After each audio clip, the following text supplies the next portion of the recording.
derrotar o al resucitar el tercer día, cuando el enemigo creyó que había vencido definitivamente. El Apocalipsis, ¿sabes?, está lleno de promesas para los vencedores. Mira algunas de ellas. Al vencedor le daré a comer el árbol de la vida que está en medio del paraíso de Dios. Otra. El vencedor no sufrirá daño de la segunda muerte. Otra. Al vencedor le daré a comer el maná escondido. Al vencedor le daré una piedrecita blanca y en la piedrecita un nombre nuevo. Ahora, si hay tantas promesas para el vencedor, es porque la victoria en Cristo no es una utopía, no es una fantasía, ni siquiera son una promesa, sino la más hermosa de las realidades en la vida del cristiano. Bueno, en este estudio veremos, entre otras cosas, lo que significa la victoria a la luz de la redención. Leamos Isaías capítulo 35, versículo 10. Y los redimidos por Jehová volverán a Sión con alegría, y habrá gozo perpetuo sobre sus cabezas, y tendrán gozo y alegría, y huirán la tristeza y el gemido. Recuérdate una cosa, Israel es un símbolo del pueblo de Dios de nuestros días. Israel había sido llevado a la cautividad por causa de su desobediencia. Se habían apartado de Dios y el enemigo vino y se los llevó cautivos. Ahora eran esclavos de los asirios, pero entonces viene la promesa. Y la promesa decía así: y los redimidos por Jehová volverán a Sión con alegría. Observa que la promesa no es para todos, sino solo para los redimidos, o sea, aquellos que se volverían a Dios, se arrepentirían y aceptarían las promesas de redención. Pero hay algo más. Esta promesa de redención involucraba algo. El texto dice: tendrán gozo y alegría y huirán la tristeza y el gemido. Esto significa libertad, victoria, júbilo. Eso es lo que significa redención.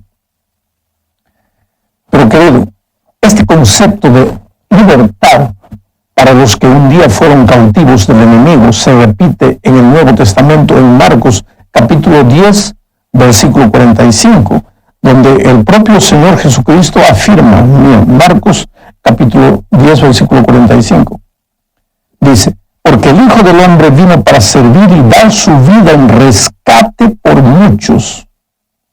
Esta idea es repetida por Pablo cuando escribe a los Gálatas diciendo que Cristo nos redimió de la maldición de la ley, y también cuando escribe a los Efesios diciendo que en Jesús tenemos redención por su sangre. La palabra clave aquí es redención o rescate. Pedro también dice que fuimos rescatados o redimidos, no con cosa corruptible como oro y plata, sino con la sangre preciosa de Cristo, como la de un cordero sin mancha y sin contaminación.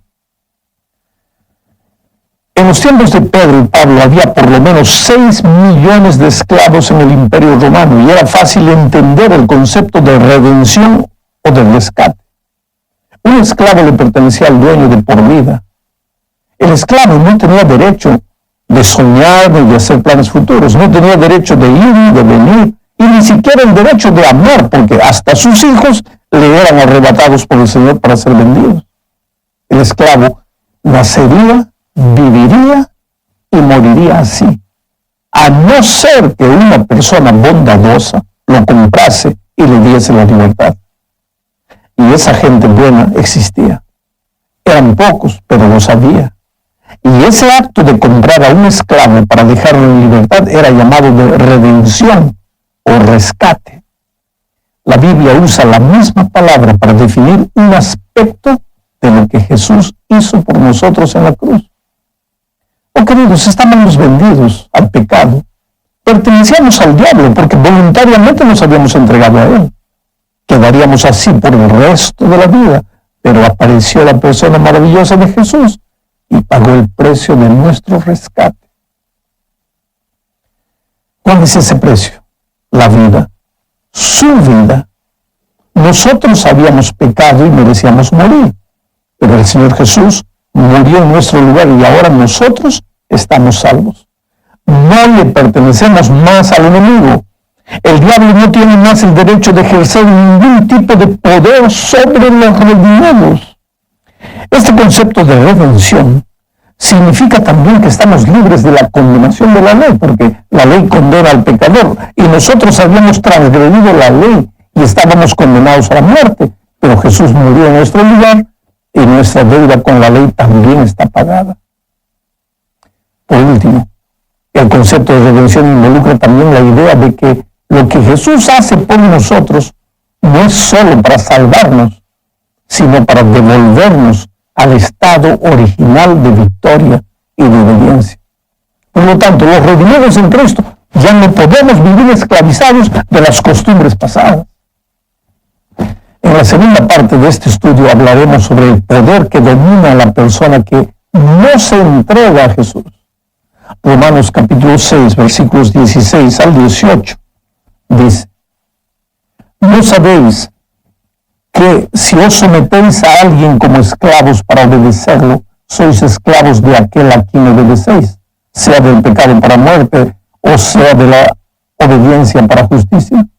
Pero gracias a Dios que, aunque erais esclavos del pecado, habéis obedecido de corazón aquella forma de doctrina que os transmitieron, y libertados del pecado, vinisteis a ser siervos de la justicia.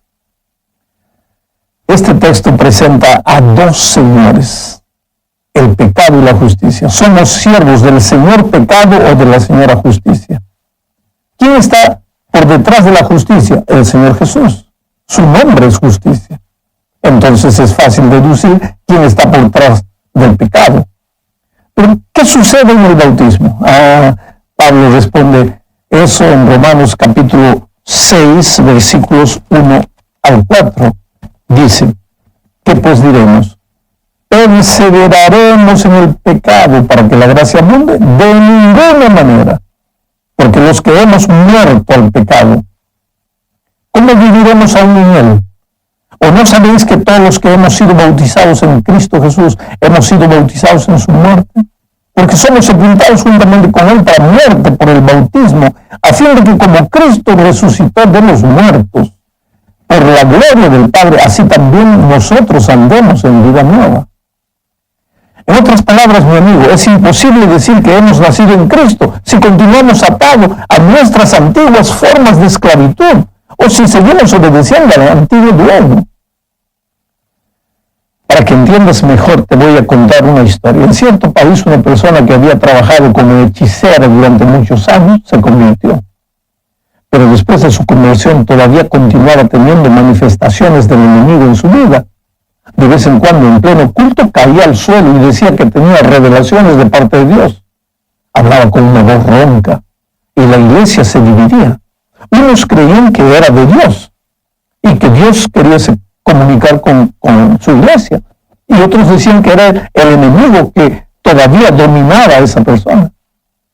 Bueno, algún tiempo después se descubrió que esa persona nunca había dejado el vicio del cigarro. Bueno, aquí está un ejemplo de cómo alguien puede pensar que ha nacido de nuevo, cuando en realidad continúa siendo un esclavo de Satanás. El bautismo, querido, el bautismo es un rompimiento completo con el pasado. El pasado pasó, ahora nacimos para una vida nueva. La Biblia es clara al afirmar que vivimos en un mundo donde existen dos fuerzas antagónicas, Cristo y el enemigo. 1 Juan capítulo 3, versículo 8, declara lo siguiente: el que practica el pecado es del diablo, porque el diablo peca desde el principio. Para esto apareció el Hijo de Dios, para deshacer las obras del diablo. ¿Yo necesitaría dar algún comentario a este texto? Claro que no. Pero Pablo enseña la naturaleza de esta lucha. Leamos lo que dice Efesios capítulo 6, versículo 12. Porque no tenemos lucha contra sangre y carne, sino contra principados, contra potestades, contra los gobernadores de las tinieblas de este mundo, contra huestes espirituales de maldad en las regiones celestes. El problema es que en nuestros días hay mucha gente que piensa que la existencia de Satanás es fruto de la ignorancia y de la ingenuidad. Hace pocos meses se llevó a cabo un panel de discusión por la cadena de televisión ABC en los Estados Unidos bajo el título ¿Existe el diablo? Uno de los panelistas, el filósofo y autor de libros de medicina alternativa, Deepak Chopra, dijo, entre otras cosas, creo que el diablo es una disculpa para no asumir la responsabilidad delante de la vida. Si hago algo malo es porque Satanás me tentó. Patrañas, no existe el diablo. Si haces algo malo es porque tú decidiste.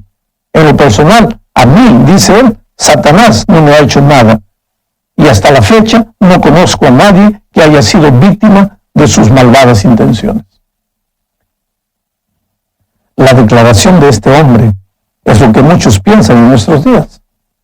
Pero la Biblia es contundente al enseñar que vivimos en un mundo de conflicto entre las fuerzas de Cristo y del enemigo. Es una guerra espiritual. Las armas no son fusiles, no son bombas. Son ideas, son sentimientos. El territorio en disputa es el corazón y la mente del ser humano. Creas o no creas, aunque no te des cuenta, tú eres participante de este conflicto. No es un conflicto filosófico entre el bien y el mal.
Es una guerra antigua entre las fuerzas del mal y el Dios Todopoderoso. No es una pelea entre iguales, no.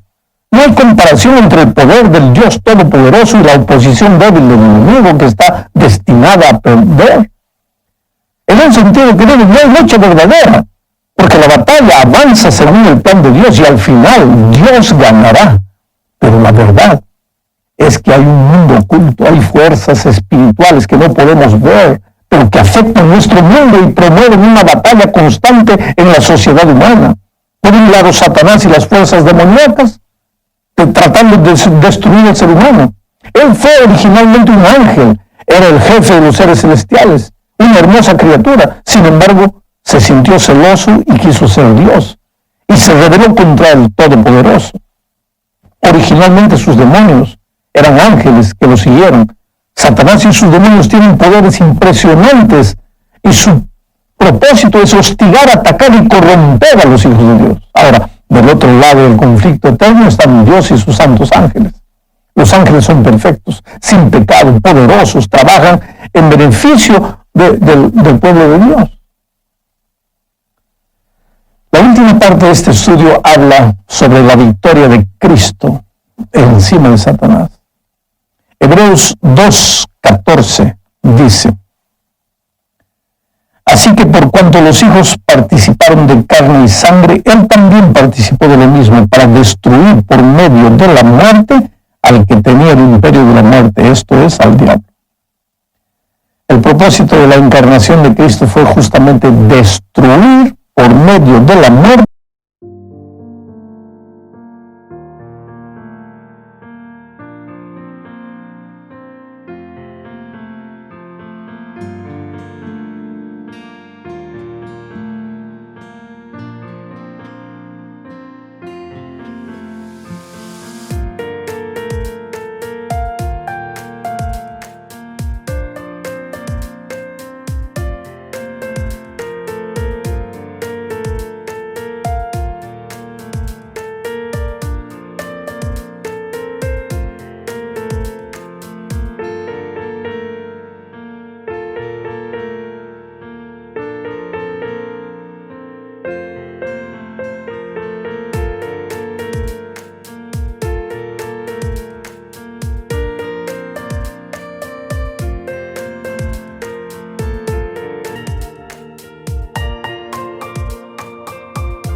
al que tenía el imperio de la muerte.